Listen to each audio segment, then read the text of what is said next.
Net paper one series में आज का टॉपिक है अनुसंधान के प्रकार। नेक्स्ट है हमारा तर्क यानी कि लॉजिक के आधार पे। लॉजिक के आधार पे रिसर्च होती है दो तरीके की। एक तो है निगमनात्मक रिसर्च जिसे कि हम डिडक्टिव रिसर्च भी कहते हैं, और दूसरा है आगमनात्मक अनुसंधान यानी कि इंडक्टिव रिसर्च। देखो, निगमनात्मक अनुसंधान यानी कि डिडक्टिव रिसर्च, अब ये क्या होता है? इसे हम टॉप डाउन अप्रोच भी कहते हैं, ऊपर से नीचे या फिर सामान्य से विशिष्ट, जनरल से स्पेसिफिक होना भी कहते हैं। इसे हम उदाहरण से समझते हैं। देखो, इसमें क्या होता है कि सबसे पहले हमें जनरल चीजें पता है, सामान्य चीजें पता है। जैसे कि हमें पता है कि जो इंसान है वो नश्वर है, मैन आर मॉर्टल, यानी कि हम सबकी मृत्यु होना तय है, मतलब कि सब एक दिन मर जाएंगे। तो ये क्या है? नश्वर। ये हमें पता है, ये हमारा क्या है? एक जनरल स्टेटमेंट है, सामान्य व्यक्तित्व है कि सारे इंसान जो है वो नश्वर है। अब जो सुकरात है वो भी एक इंसान है, सोक्रेटिस इज अ मैन। तो क्योंकि ये भी इंसान है, ये भी क्या है? एक जनरल स्टेटमेंट हो है कि जो सुकरात है वो एक इंसान है। तो इससे हम किस कंक्लूजन पे हम पहुंचते हैं? स्पेसिफिक हमने कंक्लूजन क्या निकाला कि जो सुकरात है वो भी नश्वर होगा, ये विशिष्ट हम कंक्लूजन पे पहुंचे। मतलब हुआ क्या? हुआ ये कि हमारे पास में सामान्य नॉलेज हमारे पास में है कि सारे इंसान नश्वर हैं। तो क्योंकि सुकरात भी एक इंसान है, तो हमने कंक्लूजन निकाला, हमने स्पेसिफाई किया कि सुकरात भी नश्वर है। He will also die, Socrates is also mortal. तो यहाँ पे हमने क्या किया? जनरल स्टेटमेंट से हम स्पेसिफिक स्टेटमेंट में पहुंच जाते हैं। दूसरा होता है इंडक्टिव रिसर्च यानी कि आगमनात्मक अनुसंधान। इसे हम बॉटम अप अप्रोच भी कहते हैं। यहाँ पे पहले हम एक स्पेसिफिक स्टेटमेंट को लेते हैं कि शुक्रात नश्वर है, शुक्रात इज मॉर्टल।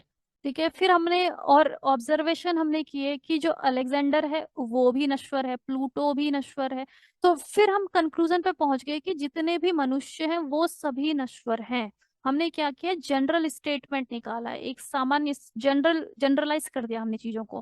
पहले हमने स्पेसिफिक देखा, हमने देखा कि सुकरात जो है वो नश्वर है, अलेक्जेंडर भी नश्वर है, और प्लूटो भी नश्वर है। इसका मतलब जितने भी इंसान हैं वो सारे के सारे they are mortal, all man are mortal.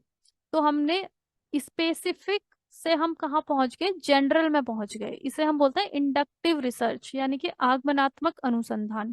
तो इन दोनों में हम डिफरेंस देख लेते हैं। जो निगमनात्मक अनुसंधान यानी कि डिडक्टिव रिसर्च है, और जो इंडक्शन यानी कि जो आगमनात्मक अनुसंधान है। तो डिडक्टिव रिसर्च में हम क्या करते हैं कि जो जनरल स्टेटमेंट है यानी कि सभी मनुष्य नश्वर हैं, उससे हम स्पेसिफिक में पहुंचते हैं।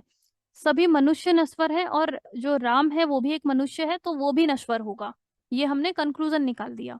इंडक्टिव में हम क्या करते हैं? जैसे कि हमने ऑब्जर्व किया कि जो गर्म स्टोव है उससे किसी एक इंसान का हाथ जल जाता है। ठीक है, तो फिर देखा कि जो बाकी के भी जो स्टोव्स हैं उनसे भी हाथ जल सकता है। तो हम इस नतीजे पे पहुंचे कि जो लोग हैं उनको स्टोव से के आसपास सावधान रहना चाहिए, या फिर बच्चों को उनके आसपास नहीं जाना चाहिए। हमने क्या किया? यहाँ पे एक जनरल स्टेटमेंट निकाला कि जितने भी जो स्टोव्स होते हैं वो हानिकारक हो सकते हैं, स्पेशली बच्चों के लिए। पहले हमने स्पेसिफिक यहाँ पे देखा कि कोई एक इंसान था, वो यूज कर रहा था स्टोव का और उसका हाथ जल गया उससे। तो हमने फिर एक स्टेटमेंट निकाला कि जितने भी स्टोव्स होते हैं वो सब कुछ हार्मफुल हो सकते हैं, तो बच्चों को उनसे दूर रखो। तो दिस इज, ये डिफरेंस है आपका डिडक्शन यानी कि निगमनात्मक अनुसंधान और जो आगमनात्मक यानी कि इंडक्शन रिसर्च है उसके बीच में।